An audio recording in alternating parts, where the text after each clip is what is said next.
की तू किती व्हर्सटाईल आहेस याच्यापेक्षा तुला कुठला डिरेक्टर आणि कुठला प्रोड्युसर रिपीट करतो याच्यावर तुझं यश अवलंबून आहे. मी तोपर्यंत विचार करत होतो अरे मी मी व्हरायटी देतोय मी अरे नाही, तू व्हरायटी देतोयस ओके, ज्याला देतोयस त्याला ती हवी आहे का? नको, प्रसादने खूप त्रास दिलाय, आपण धर्मवीर 2 नकोच करूया. तर काय काय झालं असतं म्हणजे? मोहन जोशींनी मला एकदा असं सांगितलं होतं की हा व्हर्सटाईल ॲक्टर, अप्रतिम, मस्त. लक्षात घ्या ओक साहेब, तुम्ही विलन कराल, हिरो कराल, गेस्ट अपीअरन्स कराल, सगळं वैविध्य तुम्ही दाखवाल पहिल्या 10 चित्रपटात.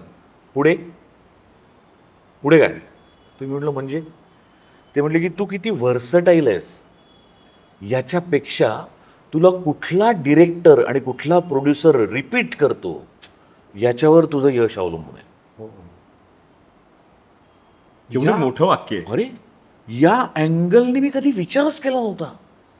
मी तोपर्यंत विचार करत होतो अरे मी मी व्हरायटी देतोय मी अरे नाही, तू व्हरायटी देतोयस ओके, ज्याला देतोयस त्याला ती हवी आहे का? किंवा त्याला अजून वेगळ्या पद्धतीने तुला कास्ट करावं असं वाटतंय का?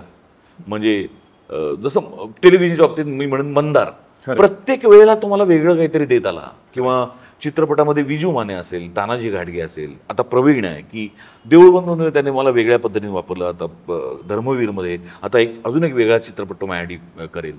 सो कुठला दिग्दर्शक तुला रिपीट करतोय किंवा आणि कुठला, जसं मंगेश देसाईला जर असं वाटलं असतं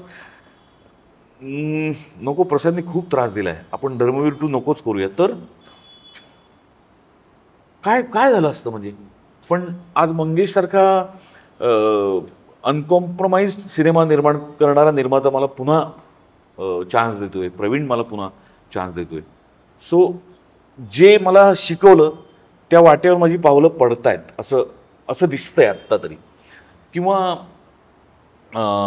विक्रम काकांनी मला एकदा सांगितलं होतं की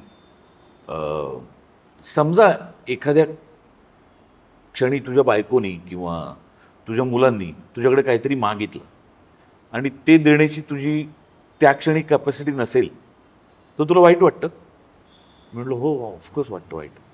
आणि मग नाही, मग काय नाही, नाही मग ते वाईट वाटणं बंद होईपर्यंत आणि त्यांच्या डिमांड कंप्लीट करेपर्यंत तुला काम करायचं आहे.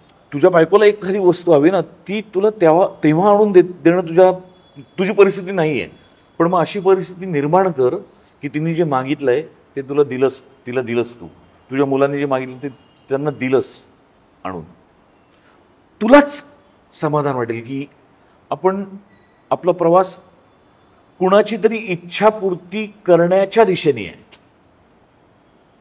सो मला असं वाटतं की जे काम तुम्ही कराल ते प्रामाणिकपणे केलं पाहिजे. तुमचे थॉट्स क्लिअर पाहिजे.